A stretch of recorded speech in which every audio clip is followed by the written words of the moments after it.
Today, we're jumping into a fascinating and, frankly, pretty scary geopolitical strategy. It's from a thriller called The Pitfall of Complacency. We're going to break down something they call the water cutoff ploy, because even though it's fiction, it tells us so much about the real-world vulnerabilities we all face. So let's get right to the core of it. This whole idea is summed up in one chilling quote from a fictional strategist. The idea: you don't need a huge army. You don't need missiles. You just need to find the one single choke point and squeeze. All right, Section 1. The story kicks off in March of 2026. Picture this: a high-stakes meeting happening in Beijing, right after a major political event. And on the table is a proposal for a brand new, totally unconventional kind of weapon. So what is this water cutoff ploy? Well, the genius of it is just how brutally simple it is. The goal isn't to blow up oil fields. I mean, that's messy and you want that oil later. No, the real goal is to surgically target their most vital resource, water, and then just sit back and watch as their society tears itself apart from the inside. Now, this wasn't some easy, unanimous decision. Not at all. To pull this plan off, they needed these massive mobile water desalination units. The only problem? Those units were already promised to their own farmers who are suffering through a terrible drought. So you've got this huge internal debate. Do we risk it all on this wild foreign gambit, or do we take care of our people at home? And this is where you see the absolutely ruthless calculation that wins the argument. A top official basically lays it out cold. He says, look, hungry farmers, that's a domestic problem we can manage. But controlling the water in the Middle East, that sets us up for the next 100 years of global power.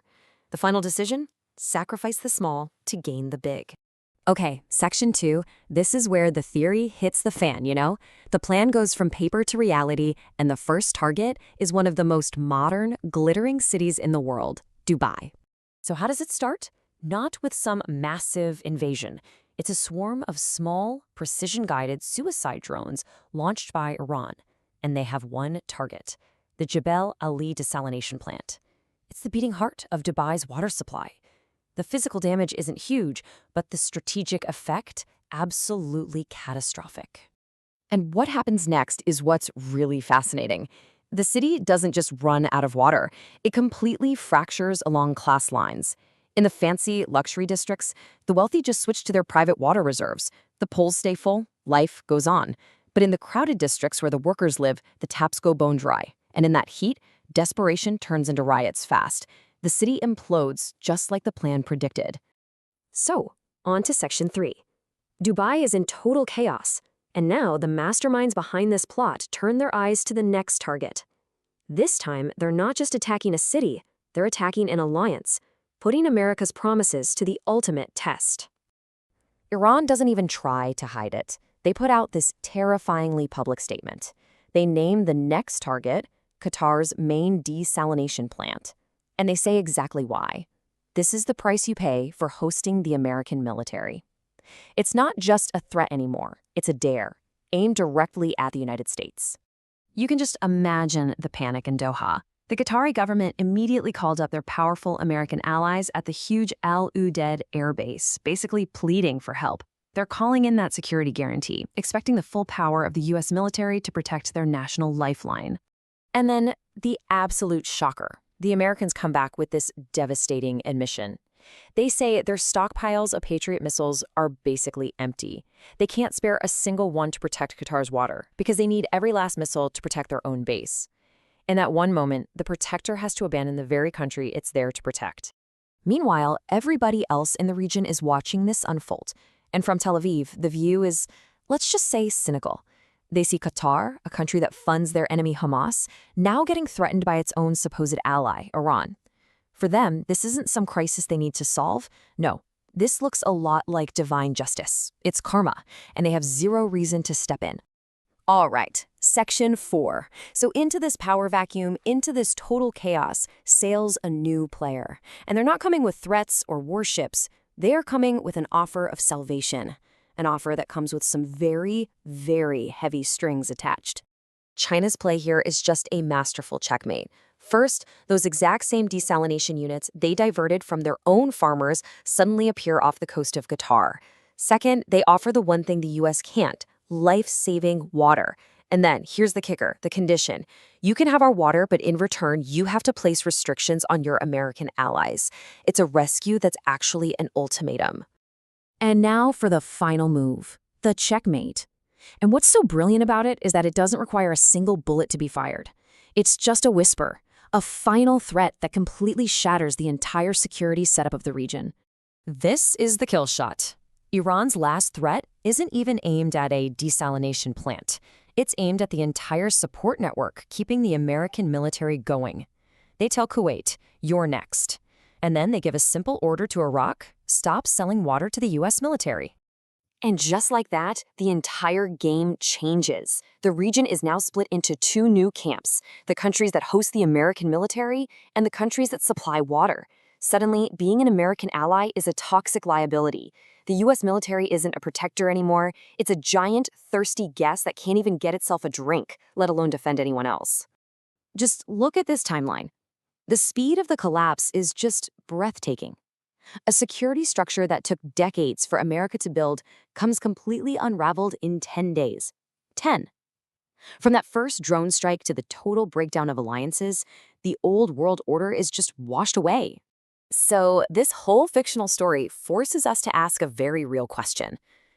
As warfare changes, as it moves beyond just tanks and missiles and starts targeting things like water or finance or information, what does it really mean to be secure? And what is the true price we're willing to pay for it? Okay, let's unpack this.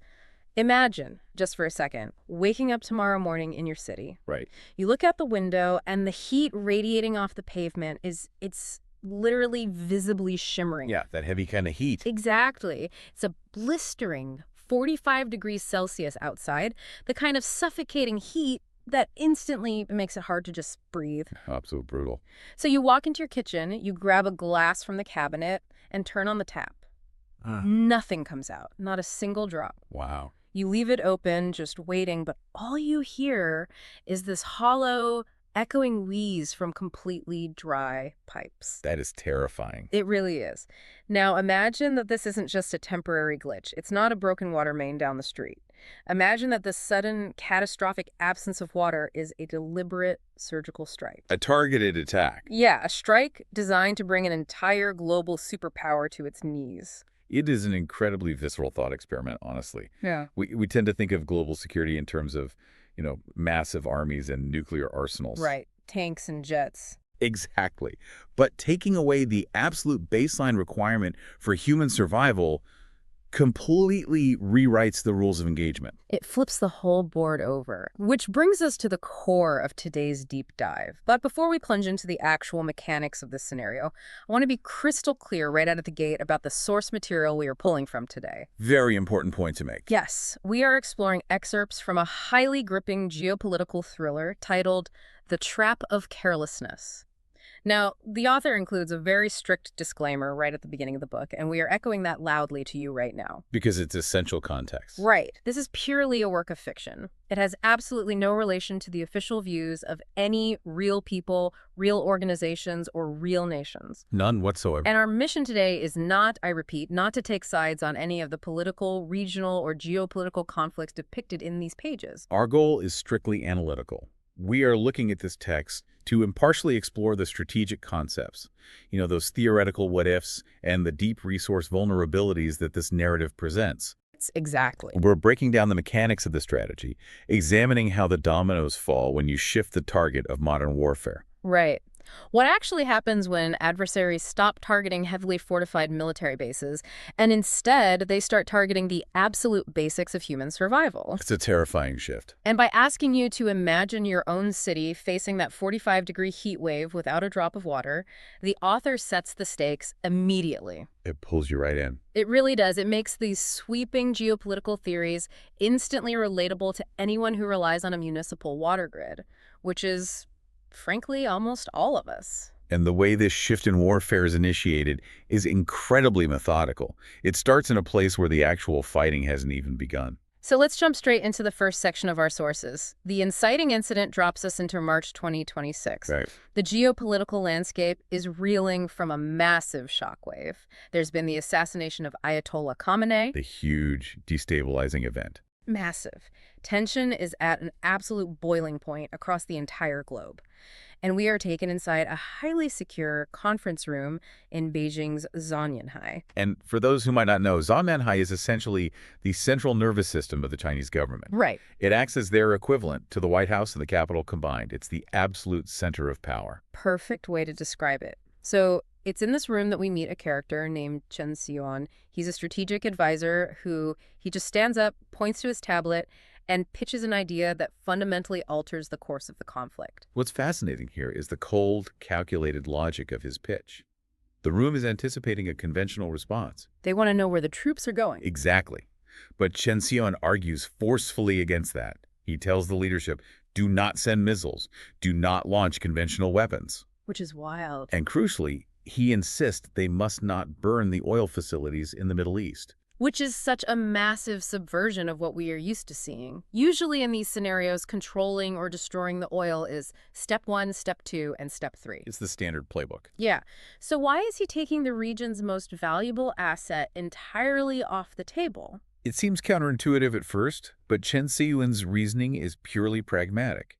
If they destroy the oil facilities, they crater their own economy. Oh, because of the supply chains. Right. Global supply chains are simply too interconnected.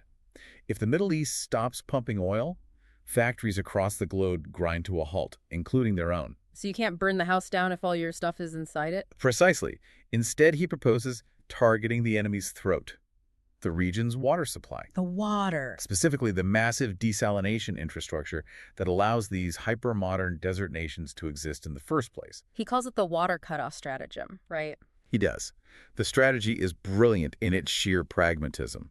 You save the oil to keep your own economy running, but you completely alienate the hearts and minds of the people living in the region by taking away their lifeblood. It's so devastatingly simple. It is presented as a blueprint to collapse United States hegemony in the area without shedding a single drop of blood in a conventional firefight. Okay, but logistically, executing something called the water cutoff stratagem on a global scale isn't something you just declare and it magically happens. No, not at all. There has to be a physical mechanism to fill the vacuum they're creating. Where are they getting the equipment to actually pull this off? That is where the narrative highlights the brutal domestic calculus of grand strategy. To execute this plan, massive water desalination units need to be deployed to the Middle East almost immediately. They need the hardware. Yes. But those units aren't just sitting in a warehouse waiting for a war. They were slated to be sent to drought-stricken farmers on Hainan Island. Wow, that's a huge conflict of interest. Massive. An agriculture official in that very conference room immediately protests the plan. He points out a grim reality. If they divert these desalination units to the Persian Gulf, domestic farmers on Hainan Island will literally starve. I mean, just pause on that for a second. Imagine being that agriculture official, having to sit in that room and realize the state is about to sacrifice its own food producers for a geopolitical maneuver thousands of miles away. It's a heavy burden. The sheer ruthlessness of that boredom calculation is staggering.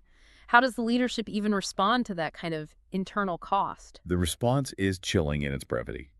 The oldest Politburo member in the room listens to the protest, doesn't even change his expression, and concludes that the starvation of their own domestic farmers is a small internal issue. A small issue. Unbelievable. He argues that controlling the water of the Middle East and breaking the U.S. alliance network will dictate global hegemony for the next 100 years. So they view it as a necessary sacrifice. Completely. The exact phrase used to summarize this decision translates to abandon the small to take the big. Abandon the small to take the big. Human lives, even their own citizens' lives, become mere numbers on a balance sheet weighed against a century of global dominance. It perfectly encapsulates the trade-offs made at the highest levels of strategic planning. The farmers on Hainan Island are the accepted collateral damage for reshaping the world order. Here's where it gets really interesting because the narrative doesn't just stay in the boardroom analyzing these cold calculations. Right, it zooms in. Yeah, it moves directly to the physical execution of this terrifying plan. The initial target is Dubai, specifically the Jebel Ali seawater desalination plant. A highly strategic target. We see a swarm of precision-guided Iranian suicide drones strike the facility. The choice of target is incredibly deliberate. Jebel Ali isn't just a utility building. It is the beating heart of Dubai. Without it, the city simply cannot function. It's their lifeline. Exactly. To put this in perspective, these desert cities don't just use desalination as a backup for when it doesn't rain. Desalination is their baseline life support. So it's not like a supplementary thing. Not at all. Shutting off Jebel Ali isn't like breaking a water main in London or New York. It's like turning off the oxygen supply to a spaceship. The book paints a really grim picture of the immediate aftermath. What does that actually look like on the ground when the taps run dry in a city like that, especially when it's 45 degrees outside? The author uses this exact moment to expose what the text refers to as the fiction of governance. We get very specific details highlighting the fault lines of inequality that emerge the second the pressure drops in the pipes. Because it hits different demographics differently. Absolutely. On one side, you have the wealthy district of Dubai, referred to as the Vedi district. In this neighborhood, the swimming pools are still full of crystal clear blue water. But not because the municipal system is somehow still working for the rich, right? Exactly the opposite. The municipal system is dead everywhere. The pools are full because the wealthy elite have the means to hoard immense private reserves. So they just bought their way out of the immediate crisis. Right. They have backup tanks, bottled water stockpiles, the resources to weather the immediate shock while everyone else panics. And on the other side of that divide? You have the old city, Jumeirah. This area is packed densely with migrant workers.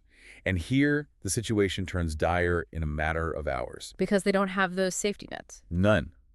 When these workers turn their taps, they are met with complete silence. There are no private reserves. There are no backup tanks. You have masses of people trapped in suffocating heat, realizing very quickly that the single resource keeping them alive has just vanished. The desperation must be unimaginable. The text describes the workers rioting, flooding the streets, and demanding to know, why is there no water for us? A completely valid question when you're dying of thirst. And the part that really struck me was the reaction of the authorities. The Dubai police force is heavily armed, incredibly well-funded, and yet they are rendered completely powerless. Because authority relies on a basic, unspoken social contract. The government provides the absolute bare necessities for life: security, infrastructure, water. And in return, the populace obeys the laws and maintains order. But if you break your end of the deal, the entire structure collapses. Once that foundational layer is removed, the contract is void. The prosperity of Dubai, all those towering skyscrapers, the luxury boutiques, the massive economic power, it was all bought with immense wealth. But wealth becomes entirely conceptual without a single drop of water. you literally cannot police a population that is dying of thirst. The societal hierarchy doesn't just fracture, it is destroyed from the inside out. It demonstrates how fragile a highly developed society actually is when you strip away its technological safety nets. It all goes back to primal survival instantly. So Dubai proves that the water infrastructure is profoundly vulnerable. But the water cutoff stratagem isn't just about causing chaos in an economic hub. The ultimate goal was to break the U.S. alliance network. Yes, that was the big picture from the boardroom. And that brings us to the next target on the map. The strike doesn't stop with Dubai. Iran issues its next calculated threat, and this time, the crosshairs are aimed directly at Qatar. This is a critical pivot. They are taking the localized terror of Dubai and weaponizing it on a regional scale. The threat specifically names the Ras Abu Fontes desalination plant in Qatar, and the message attached to the threat is incredibly pointed. They tell Qatar to know the price of hosting the U.S. military. They're drawing a direct line between the presence of American forces and the survival of the civilian population. The stratagem is now actively being used as leverage to break military alliances. The panic in Doha is absolute. The Qatari government immediately turns to their ultimate safety net, the U.S. military stationed at the massive Al Udeid base. Which is a massive installation. Huge. This is one of the most significant American military installations in the region. Qatar practically begs the Americans for protection, expecting the defensive umbrella of the base to shield their civilian water infrastructure. Because they view their relationship with the U.S. military as a premium insurance policy. They host the base, and in return, their critical infrastructure is protected by the most advanced military technology on the planet. That's the deal, right? But the response they get from the Americans is an absolute breach of that expected contract. They are told, flat out, Patriot missiles are out of stock. The implication of that single phrase is profound. It's brutal. The U.S. military, facing a complex and overwhelming drone threat, is forced into a brutal triage. They make the calculated choice to prioritize defending their own base their own personnel, and their own assets over the host nation's life support system. So they just leave them exposed. They effectively abandon the Qatari citizens to secure themselves. Which sends a massive geopolitical shockwave across the region. If the U.S. won't protect Qatar's water, who will they protect? If we connect this to the bigger picture, we see how this single event ripples across deeply entrenched regional rivalries. A crisis of this magnitude doesn't suddenly bring everyone together in a spirit of cooperation. Right, it doesn't unify them at all. Not even slightly. It actually deepens existing fractures. The text actually takes us into the military command in Tel Aviv to see their reaction to Qatar's panic. And again, keeping in mind that we are strictly analyzing the internal logic of the narrative here, their reaction is really striking. It is described as a cold smile. The leadership in Tel Aviv views the situation unfolding in Qatar as divine justice and karma. There is a really dark irony to that perspective. There is. From their vantage point, Qatar has historically provided financial backing to Hamas. So, to sit back and watch Qatar now being dried up and threatened by Iran, a nation that is supposed to be part of the same broad geopolitical alignment, is viewed through a lens of grim satisfaction. Enemy of my enemy kind of thing. Exactly. It highlights the viciously interconnected nature of these politics. Everyone is watching the water dry up, calculating not how to help, but how this newly discovered vulnerability benefits their own strategic position.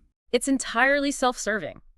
And while all this chaos is unfolding, while Dubai is rioting, while the U.S. military is proving unable or unwilling to protect its allies' water, and while neighbors are watching each other fall with cold satisfaction, Beijing makes its final, sweeping move. The endgame. Yes. This is the masterstroke of the stratagem they hatched back in Zhongnanhai. They waited for the absolute peak of desperation. They timed it perfectly. Out of nowhere, a massive Chinese hospital ship arrives right in the middle of the Persian Gulf. And it isn't alone. It is accompanied by those very same massive desalination units that were diverted from the farmers on Hainan Island. The visual of a pristine white hospital ship arriving in the middle of a parched, panicking war zone is a brilliant geopolitical maneuver. They arrive as the saviors. They offer what they frame as a humanitarian rescue. They broadcast to the region, essentially saying, if the heavily armed U.S. aircraft carriers and Patriot missiles cannot provide you with a simple glass of water, we will. But of course, there's a massive lethal string attached to this salvation. Exactly. China dictates the terms of survival. They state that if these host nations want the water necessary to save their dying citizens, they must heavily restrict the operations of the U.S. military bases located within their borders. This is the absolute genius of the stratagem. It is a ruthless ultimatum, perfectly disguised as humanitarian aid. Think about the paradigm shift that occurs in that single moment. It's staggering. For decades, the U.S. military presence was viewed by these host nations as the ultimate bodyguard, an impenetrable high-tech shield against regional threats. But through the lens of this engineered water crisis, that bodyguard is instantly transformed into a massive existential liability. Because the narrative essentially asks, what good is hosting the world's most advanced military if it cannot guarantee you a cup of water? Right. Worse, what if its very presence is the reason your water is being targeted in the first place? It traps the host nations in an impossible position. Choose the military alliance and watch your citizens die of thirst, or accept the water and dismantle the American security apparatus from the inside. Checkmate. And just to ensure that the trap snaps shut completely, the narrative gives us one final whispered threat from Iran, completing the chain of fear across the Gulf. They announce Kuwait is next. Tell Iraq not to sell water to the U.S. military. That final threat completely redefines the nature of the conflict. It is no longer a battle of opposing armies, or a clash of ideologies, or a fight over oil fields. It's something else entirely. The entire geopolitical landscape shifts into a deeply terrifying dynamic of U.S. host nations versus water suppliers. The nations hosting the U.S. military are suddenly completely isolated, surrounded by adversaries who hold the literal keys to their survival. It leaves these once safe, hyper-modern desert cities with nothing but the dry, thirsty gasps of their citizens. All the towering achievements of architecture, all the global commerce, all the billions of dollars in luxury real estate are rendered completely meaningless in the face of a dry pipe. The wealth means nothing without the foundation. Exactly. So what does this all mean? When we step back from the gripping mechanics of this scenario, what are the core takeaways for you, the listener? We've explored a thought experiment where the safety myth of modern, incredibly wealthy societies evaporates almost instantly the moment a single basic resource is removed from the equation. A total collapse of that illusion of safety. We've seen how grand strategy can pivot from launching missiles at bunkers to simply turning off the tap, leveraging raw human necessity to shatter ironclad military alliances. It is a scenario that forces us to look much more closely at the physical world we inhabit. This raises a deeply important question, and is a provocative thought I want to leave you with as we wrap up. This narrative brilliantly exposes how highly centralized infrastructure, whether that is a massive desalination plant, a centralized power grid, or a single major supply chain hub, is the ultimate Achilles heel of modern civilization. It's a weak point. We build these massive, hyper-efficient systems to sustain our sprawling cities, but in doing so, we create catastrophic single points of failure. It really makes you look at the power lines and water towers in your own town a little differently. It should. It forces you to ponder your own surroundings. If a hyper-modern metropolis, backed by the wealthiest governments on Earth and protected by the most powerful military in human history, can be brought to its knees simply by severing a single utility, are our towering technological achievements actually making us more resilient? That's the real question. Or are we, in our own cities, in our own neighborhoods, and in our own businesses, just one severed cable or one dry pipe away from total collapse? That is a deeply unsettling but incredibly vital question to consider. It fundamentally changes the way you look at the invisible infrastructure we rely on every single day without a second thought. Thank you so much for joining us on this deep dive into the excerpts from The Trap of Carelessness. We hope this exploration gave you a new perspective on the hidden vulnerabilities of our modern world, the brutal calculus of grand strategy, and the fascinating theories of how warfare might evolve. Keep asking questions, keep looking beneath the surface, and we'll be right back here with you for our next deep dive.